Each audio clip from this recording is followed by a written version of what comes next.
Actualmente. Soy Luis Martínez y hoy en Actualmente trataremos el tema de la migración que rechaza a la oposición venezolana.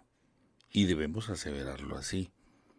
Es sencillamente un análisis estadístico, numérico y finalmente cualitativo de lo que ha sido el apoyo de los migrantes, de esos que se dicen 7 millones de venezolanos, algunos más de 7 millones de venezolanos que salieron de nuestras fronteras con miras a sobrevivir, a obtener una vida que no podían obtener en su propio país, a cumplir con sus metas, sus sueños de desarrollo personal, sobre todo los jóvenes que aquí prácticamente lo tenían vetado. Y bueno, todo eso que ha implicado la migración. Quiero, antes de eso, antes de entrar en tema, ofrecer nuestras disculpas, además de hacer una denuncia pública, porque de verdad yo no entiendo cuando el gobierno nacional habla de elevar la productividad, habla de mejorar, de que el país se está arreglando y ese tipo de tonterías que son, además de increíbles, absurdas, frente al caos que hay en toda Venezuela. Bueno, los últimos días hemos tenido severos problemas de electricidad. Ha sido una intermitencia el servicio de Corpoelec que nos ha impedido el día de ayer transmitir nuestro podcast actualmente con el tema que estamos tocando el día de hoy. Movimos entonces la agenda, pero también nos impidió la emisión de resumen de noticias matutino. Entonces, yo no sé cómo es que llaman a inversionistas, llaman a todo el mundo a que le echemos pierna, que le pongamos esfuerzo y el gobierno nada, El gobierno en lo mínimo que son los servicios públicos y que es su responsabilidad, además de que fuera promesa en las elecciones regionales del año 2021, pues no ha cumplido absolutamente nada. Díganme ustedes cuál servicio público en este momento funciona a cabalidad. Bueno, a eso estamos adaptados. Nuestro tema de hoy, la migración rechaza a la oposición venezolana. Fíjense que se plantea en el país para el 22 de octubre la realización de una primaria para escoger al candidato presidencial que enfrentaría al candidato del PSV en el año 2024. De esto se venía hablando desde diciembre del año pasado. Es decir, que tenemos ya 8 meses, por lo menos, en este vaivén de las primarias, de cuál será la metodología. En lo personal, yo creo que las primarias no es el método más sano. Es el más sano cuando no hay posibilidad de acordar los partidos, los actores, quienes intervienen, que me dicen que hay 12, 14 candidatos. Ya eso indica la fragmentación, la carencia de criterio, incluso de criterio de seriedad frente a la política venezolana, porque es obvio que de esas 12 personas hay varias que no tienen ninguna oportunidad de llegar a la presidencia de la República, sea porque no tienen los recursos, sea porque no tienen la maquinaria, sea porque no tienen la proyección, o sea porque no tienen sencillamente la personalidad para emprender una campaña política tan dura como la que va a tocar en el 2024. Pero más allá de eso, bueno, se concluyó que iba a ser la primaria y desde comienzos del año empieza entonces todo un cúmulo de rumores, básicamente, de dimes y diretes, de que será así, de que no será así, y comienza a rodar esto aproximadamente en el mes de febrero. Bueno, se fija la fecha para el mes de 22 de octubre, la realización. Ahora varias cosas llaman poderosamente la atención. Lo primero, como dije, vamos a hablar primero en lo numérico, es que los candidatos no levantan. Yo he visto la visita de los candidatos, he hecho una evaluación por allí, mucho Zoom, mucho conformismo con meter 1.500, 1.200, 2.000 personas en un sitio, en una ciudad grande, cuando esos candidatos en otro tiempo abarrotaban avenidas inmensas y actualmente no pueden llenarse en unas calles pequeñas. Veía con cierta burla incluso hasta las movilizaciones del gobierno. que ahora las hacen por unos callejones. Un día de esto lo van a hacer por una vereda de la Ascensión, me imagino, porque ya se ha reducido tanto el número de participantes, además que muchos van obligados, que tienen que tomarlo en espacios más angostos para que se vea más gente. Pero más que eso, que no demuestra mayor cosa, es el desánimo de la gente. Eso sí se demuestra en los estudios de opinión. En la mayoría de los estudios de opinión hay mucho descontento, no solo hacia el gobierno, que eso ya lo sabemos, sino hacia la propia oposición. Claro, haciendo una valoración un poco más amplia de lo que sería este fenómeno, nos encontramos con una variable irrefutable. Es que esta oposición es la misma oposición de todas las oposiciones. En otras palabras, es la misma oposición que hemos visto desde que llegó el chavismo al poder. Nombre usted un dirigente nuevo, un dirigente que haya surgido de otro tipo de trabajo, porque recuerdo que en el año 2007, cuando estos jóvenes, donde estaba Goicoechea, Stalin González, estaba Freddy Guevara, unos jóvenes que prometían mucho, entre comillas, en la política de entonces, bueno, terminaron rendidos ante los partidos políticos los absorbieron y terminaron impregnándolos de los vicios y males que sufren y padecen los propios partidos políticos tradicionales.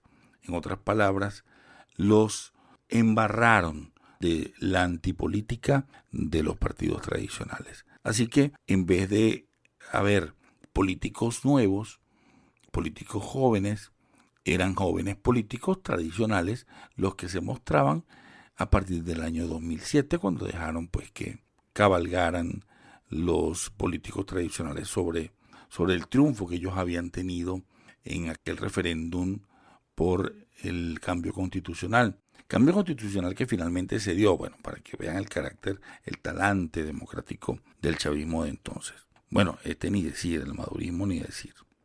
Esa misma oposición errática, fallida, comprometida más en lo personal que en lo trascendente, es la que quiere hoy plantearle al país algo nuevo. Y ahí se enfrentan entonces dos dificultades muy grandes. ¿Cómo plantear algo nuevo si no se plantea nada? Desde el punto de vista filosófico, político, estructural, ¿qué están planteando los precandidatos a la primaria de la oposición? ¿Qué están planteando como soluciones al país? ¿Están planteando un programa económico, un programa viable para sacarnos de esta crisis? ¿Están planteando una metodología distinta, nueva, vanguardista, completamente alejada de lo que se ha venido haciendo entonces? No están planteando nada. Están planteando la salida de Maduro. Están planteando el cambio del PSUV por otro partido, por otro ganador. Un cambio político no puede ser sencillamente vamos a quitar a este gobernante para poner a este. Quítate tú para ponerme yo. Es una tesis política tan criolla como fallida, tan criolla como nefasta, tan criolla como absurda. Así que ese planteamiento no va. Pero hay un elemento más importante y es el eje en el cual nos centramos el día de hoy en nuestro análisis, la migración. La oposición venezolana contaba, es seguro que contaba, con que esos 7 millones, 7,5 millones, 8 millones, la cantidad que usted quiera poner, iban a salir en desbandada, corriendo, a inscribirse para participar en la primaria. Y resulta que a la fecha, a la hora, ya cerrado el proceso, no se llegó siquiera a 300,000 personas las que se inscribieron para participar en este proceso. ¿Eso qué quiere decir? Bueno, quiere decir un gran rechazo de entrada en lo numérico, un enorme rechazo, un categórico rechazo, un ineludible rechazo a la dirigencia política tradicional y a su forma, a su metodología, a la manera como se han venido planteando, a sus personalidades, a sus nombres, a sus estructuras, a sus colores, a todo lo que representa la oposición venezolana. Porque de no haber sido así, ese número no sería ese. Pero además viene lo segundo. Alguien podría pensar que los migrantes venezolanos, y es válido pensarlo pues, cada quien tendrá su razón, bueno, cada quien está ocupado en la supervivencia. Vale decir que en otros países se trabaja muchísimo más que en Venezuela, si es que se trabaja en algunas partes, porque algunos sobreviven pues con esos bonos miserables que reparte el gobierno y bueno, entre otras cosas. Pero lo más importante es que en la mayoría de los países, sobre todo los de primer mundo, y buena parte de estos de América Latina, que no son de primer mundo, pero que han sido golpeados con la migración, que han sido trastocados en su cotidianidad por la gran cantidad de migrantes que han tenido que recibir, bueno, demandan una cantidad de trabajo muy grande para quienes quieren participar en su realidad económica. Por tanto, se puede culpar que muchos venezolanos estén ocupados en su supervivencia y se despreocupen, díganlo así, o podemos decirlo de otra manera, no le presten tanta atención a la realidad política del país y eso los hace cuestionables. Pues yo creo que más que cuestionables, sencillamente, si lo que se está planteando por acá no es convincente, por supuesto que no va a haber ninguna movilización, que no va a haber ninguna motivación, que no va a haber ningún despertar de ánimo en esas personas que se han ido del país para sobrevivir. La oposición venezolana tiene que leer esto con suma atención, así como no ha sabido leer la carencia en cada uno de sus actos, esa minúscula participación que ha tenido la calle en cada uno de sus llamados, también tienen que leer el gravísimo mensaje, el estruendoso mensaje que les ha enviado la migración venezolana en conjunto, la migración venezolana completa. No los quieren, no creen en ellos. Y eso no quiere decir que apoyen al gobierno de Maduro, porque de haber una posibilidad de un proceso serio de confrontación en términos de igualdad entre el gobierno de Maduro y un candidato de oposición blindado pues en lo legal, en la imparcialidad, en la totalidad de la participación, yo estoy seguro que esa migración de poder votar votaría en contra de este gobierno terrible del PSV. Pero eso, como no está planteado, no sabemos hasta qué punto tendrá que desarrollarse.